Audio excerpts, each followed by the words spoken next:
Hello friends, आज मैं आपके साथ मैक्रो इकोनॉमिक्स का एक टॉपिक लेके आया हूँ जो कि बहुत इंपॉर्टेंट है और टॉपिक का नाम है नेशनल इनकम। इसकी शॉर्ट फॉर्म कैपिटल एन और कैपिटल वाई होती है। तो नेशनल इनकम क्या होता है वो डिस्कस करूँगा इस वीडियो में। मैं नेशनल इनकम की मीनिंग डिस्कस करूँगा, प्रॉपरली आपको समझाने की कोशिश करूँगा और वीडियो के डिस्क्रिप्शन में पूरे के पूरे चैप्टर के लिंक मिल जाएंगे इंक्लूडिंग न्यूमेरिकल्स। तो चलिए शुरू करते हैं। नेशनल इनकम क्या होता है? It refers to the sum total of all the factor incomes that are generated within the national territory of a country by normal residents during the period of 1 year और accounting year। तो इसको मैं थोड़ा short करता हूँ। National income क्या होता है? It refers to the sum total of all the factor incomes. तो नेशनल इनकम फैक्टर इनकम्स का सम होता है। अब ये फैक्टर इनकम्स क्या होती हैं? तो मैंने नेक्स्ट हेडिंग बनाई है फैक्टर इनकम्स। फैक्टर इनकम्स होती हैं incomes of factors of production. जो भी फैक्टर्स ऑफ प्रोडक्शन होते हैं हमारे, वो कौन से होते हैं? Land, labour, capital, entrepreneur. तो लैंड की जो फैक्टर इनकम है वो क्या होती है? रेंट। लेबर की वेजेस, कैपिटल की इंटरेस्ट, एंड एंटरप्रेन्योर किस लिए काम करता है? प्रॉफिट के लिए। तो इन सारी इनकम्स का अगर हम टोटल कर लेंगे तो वो फैक्टर इनकम्स आ जाएंगी। तो चलिए अब देखते हैं। It refers to the sum total of all the factor incomes that are generated within the national territory. अभी नेशनल टेरिटरी क्या होता है इसको डिस्कस करेंगे। तो नेशनल टेरिटरी सिंपल वर्ड्स में that territory up to which we have our economic influence. हमारे country का जिस जिस जगह तक outside the country plus within the country जहां तक इकोनॉमिक इन्फ्लुएंस है उसको हम नेशनल टेरिटरी मानते हैं। अगर मैं इसका फॉर्मूला आपको बताऊं तो national territory is equals to domestic territory, domestic मतलब within the country, plus NFYA मतलब net factor income from abroad. अब ये net factor income from abroad को कई लोग गलत तरीके से ले लेते हैं। Net factor income from abroad का मतलब ये नहीं है कि जो कंट्री के बाहर से पैसा आया, जो कंट्री के बाहर से पैसा आया वो तो है factor income from abroad. Net का मतलब ये है कि जो बाहर से आया माइनस जो यहाँ से गया, मतलब factor income from abroad minus factor income paid to abroad, वो बना नेट। समझ गए बात?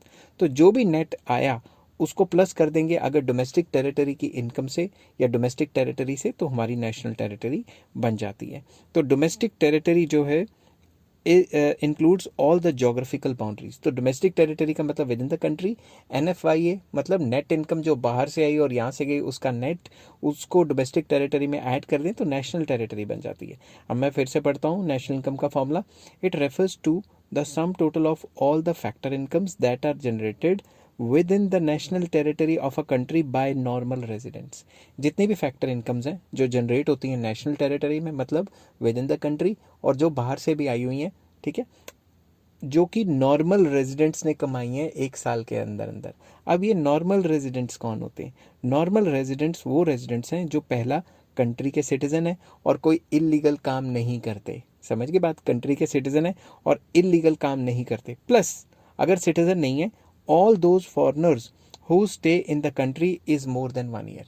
वो सारे फॉरनर्स जिनका स्टे इंडिया में एक साल से ज़्यादा है, मगर वो स्पोर्ट्समैन नहीं होने चाहिए वो फॉरनर्स, मगर वो मेडिकल फैसिलिटीज़ के लिए ना आए हों, मगर वो ऑफिशियल वर्क के लिए ना आए हों। जैसे वर्ल्ड बैंक ने अपने कोई मुलाजिम को भेज दिया या एम्प्लॉय को भेज दिया यहाँ पे, जो यहाँ के हेडक्वार्टर में एक साल से ज़्यादा रह रहा है, तो वो नॉर्मल रेजिडेंट नहीं माना जाएगा। टूरिस्ट नहीं होना चाहिए और सिर्फ वही होना चाहिए who are here for business और job for more than 1 year, और इलीगल एक्टिविटीज़ में वो नहीं इन्वॉल्व होने चाहिए। बेसिकली उनका centre of interest should lie in favour of country. जो भी वो काम करते हैं, चाहे वो सिटीजन है चाहे सिटीजन नहीं है, उनका जो इंटरेस्ट है वो कंट्री की फेवर में जाना चाहिए। And they shall not be involve in illegal activities. तो नॉर्मल रेजिडेंट सिटीजन आगे जो कि इलीगल काम नहीं करते, वो सारे फॉरनर जो कि यहाँ पे सिर्फ अपने बिजनेस मोटिव के लिए आए हुए हैं, उन्हीं को एक साल से ज़्यादा हो गया उनको, उन्हीं को माना जाता है नॉर्मल रेजिडेंट। ठीक है, अब मैं पढ़ता हूँ नेशनल इनकम की जो मीनिंग है आपको अब क्लियर हो जाएगा कि इट रेफर्स टू, ये क्या होता है? It refers to sum total of all factor incomes, वो सारे फैक्टर इनकम्स जो कि जनरेट किए गए हैं with in the national territory मतलब विद इन द कंट्री, और बाहर से भी जो net factor income from abroad आया है बाय द नॉर्मल रेजिडेंट्स, जो नॉर्मल रेजिडेंट्स ने कमाए हैं एक साल के अंदर अंदर, उसको हम नेशनल इनकम कहते हैं। अगर आपको नेशनल इनकम का टॉपिक करना है तो सबसे पहले आपको नेशनल इनकम का मीनिंग तो जानना ही होना चाहिए। अगर मीनिंग ही नहीं पता होगा तो कैलकुलेट क्या करोगे, ठीक है ना। आई होप ये वीडियो आपको पसंद आई होगी। अगर पसंद आई है तो please like share and subscribe.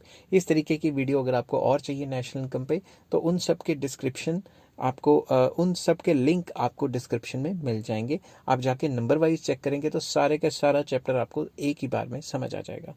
Take care, bye bye.